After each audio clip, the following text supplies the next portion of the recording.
সিরিয়ায় গৃহযুদ্ধ থেমেছে কিন্তু বিপদ থামেনি।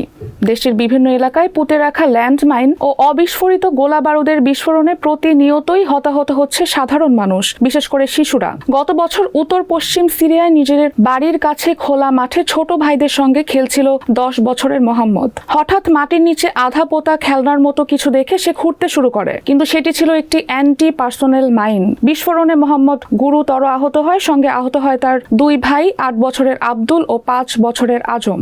ঘটনাস্থলে পৌঁছে সিরিয়ান সিভিল ডিফেন্স 3 শিশুকে নিকটতম হাসপাতালে নিয়ে যায়। সেখানে সার্জনরা প্রাণ বাঁচাতে প্রাণপণ চেষ্টা করেন। আব্দুল ও আজম দুজনেই ডান পা হারিয়েছে, বা পা ধাতব ফ্রেমে ধরে রাখা। আজম এক চোখের দৃষ্টিশক্তিও হারিয়েছে। কয়েক সপ্তাহ পর মোহাম্মদ তার ক্ষত নিয়ে মারা যায়। যুদ্ধ বন্ধের পর গত 14 মাসে প্রায় 26 লাখ সিরীয় তাদের বাড়িতে ফিরেছে, কিন্তু অনেকেই ফিরছে এমন শহর ও গ্রামে যেগুলো একসময় ছিল যুদ্ধের ফ্রন্ট লাইন, যেখানে লুকিয়ে থাকা ল্যান্ডমাইন ও অবিস্ফোরিত গোলাবারুদ প্রতিনিয়ত প্রাণঘাতী ঝুঁকি তৈরি করছে। সহায়তা সংস্থা হিউম্যানিটি অ্যান্ড ইনক্লুশনের মতে সিরিয়া জুড়ে প্রায় 3 লাখ সক্রিয় বিস্ফোরক ছড়িয়ে আছে।